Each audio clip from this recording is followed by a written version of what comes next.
السلام علیکم ورحمۃ اللہ وبرکاتہ۔ اعوذ باللہ من الشیطان الرجیم، بسم اللہ الرحمن الرحیم۔ اذهب انت واخوك بآیاتی ولا تنیا فی ذکری اذهبا الی فرعون انه طغى فقولا له قولا لینا لعلہ یتذکر او یخشی۔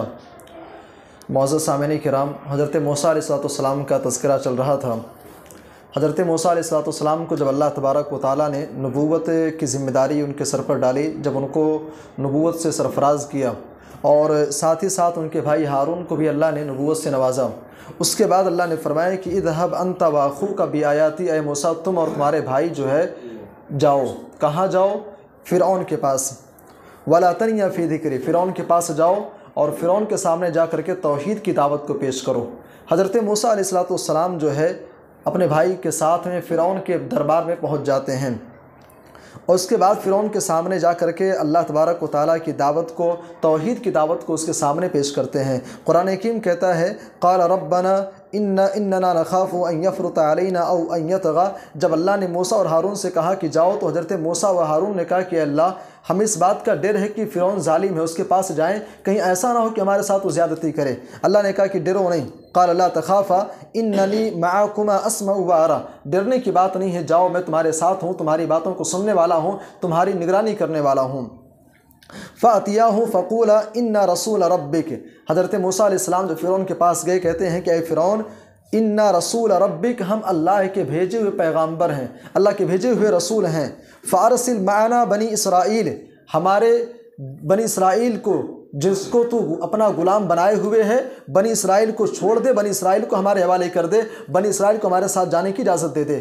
چونکہ فرعون جو ہے بنی اسرائیلیوں کو اپنا غلام بنائے ہوئے تھا، بنی اسرائیلیوں پر مظالم ڈھا رہا تھا، اور ظلم کی شکلیں کیا تھیں، ظلم کی صورتیں کیا تھیں، ذکر پہلے بھی ہو چکا ہے۔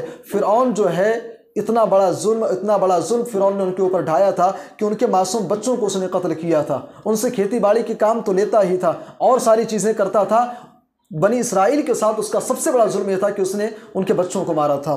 بہرحال حضرت موسیٰ علیہ السلام فرعون کے سامنے اللہ کی دعوت کو پیش کرتے ہیں۔ فرعون کہتا ہے فَمَن رَبُّكُمَا یا موسیٰ، اے موسیٰ تمہارا رب کون ہے، تم دونوں کا رب کون ہے؟ چونکہ فرعون کا دعویٰ یہ تھا انا ربکم الاعلی، میں تمہارا سب سے بڑا رب ہوں، رب نہیں بلکہ سب سے بڑا رب ہوں۔ اور تعجب کی بات یہ ہے، فرعون سب سے بڑا رب ہونے کا دعویٰ کرتا تھا اور بے اولاد تھا، خود کو سب سے بڑا رب کہتا تھا کہ میں سب سے بڑا رب ہوں، اور معاملہ یہ تھا کہ اب اولاد جیسی نعمت سے محروم تھا۔ حضرت موسیٰ علیہ السلام سے کہتا ہے تمہارا رب کون ہے؟ فَمَن رَبُّكُمَا یا موسیٰ، تمہارا رب کون ہے؟ حضرت موسیٰ علیہ السلام کہتے ہیں ربنا الذی اعطى كل شيء خلقه ثم هدى، ہمارا رب وہ ہے جس نے ہر چیز کو پیدا کیا پھر اس کی صحیح رہنمائی کی۔ قال فما بال القرون الاولى، ہم سے پہلے جو لوگ دنیا سے چلے جا چکے ان کا کیا حال ہے؟ حضرت موسیٰ علیہ السلام کہتے ہیں علمها عند ربی فی کتاب، اس کا علم اللہ تبارک و تعالیٰ کے پاس ہے۔ بہرحال حضرت موسیٰ علیہ السلام توحید کی دعوت پیش کرتے ہیں۔ فرعون حضرت موسیٰ علیہ السلام کے درمیان گفتگو ہوتی ہے، بات چیت ہوتی ہے۔ فرعون کہتا ہے موسیٰ تم تو وہی ہو نا، ہمارے یہاں ایک عرصے تک پرورش پائے ہو، ہمارے محل کے اندر تھے، اور آج تم آ کر کے کچھ اور باتیں کر رہے ہو۔ گفتگو ہوتی ہے، بات چیت ہوتی ہے۔ اس کے بعد حضرت موسیٰ علیہ السلام سے فرعون نے معجزے کا مطالبہ کیا۔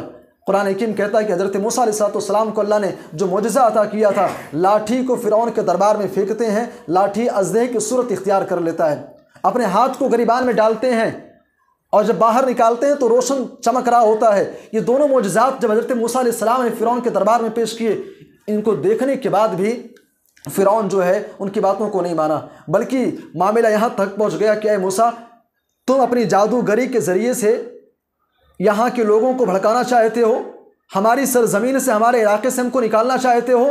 فرعون نے لوگوں کے ذہن و دماغ میں، ان کے برین کو ایسا واش کیا کہ فرعون نے کہا کہ موسیٰ اور ہارون جو ہیں یہ دونوں جادوگر ہیں، یہ کوئی پیغمبر نہیں، جادوگر ہیں یہ دونوں، اور اپنی جادوگری کے ذریعے سے سرزمین مصر سے تم کو نکالنا چاہتے ہیں۔ بہرحال طے ہوتا ہے، یہ طے پاتا ہے کہ اے موسیٰ ایسا کرتے ہیں، اگر تم جادوگر ہو تو ہم بھی جادوگروں کو اکٹھا کرتے ہیں، اور اس کے بعد پھر فیصلہ ہو جائے گا ہم میں سے کون صحیح ہے، جو جیتے گا وہی سکندر مانا جائے گا، جو جیتے گا اسی کو غلبہ نصیب ہوگا۔ بہرحال اتنی باتیں طے ہوتی ہیں، دن مقرر ہوتا ہے، ٹائم مقرر ہوتا ہے، اور جگہ متعین ہوتی ہے، کس جگہ، کس وقت، کس دن مناظرہ ہوگا، جادوگری کا یہ کھیل کھیلا جائے گا۔ ساری چیزیں طے ہوتی ہیں، اس کے بعد حضرت موسیٰ علیہ السلام وہاں سے چلے آتے ہیں، فرعون اعلان کرواتا ہے، مختلف شہروں سے مختلف علاقوں سے جادوگروں کو اکٹھا کیا جاتا ہے۔ جادوگروں کا واقعہ کیا ہے انشاءاللہ اس کے بارے میں کل بات کریں گے۔ اللہ ہم سب کو عقیدہ توحید کو لازم پکڑنے کی توفیق عطا فرمائے، آمین، تقبل یا رب العالمین۔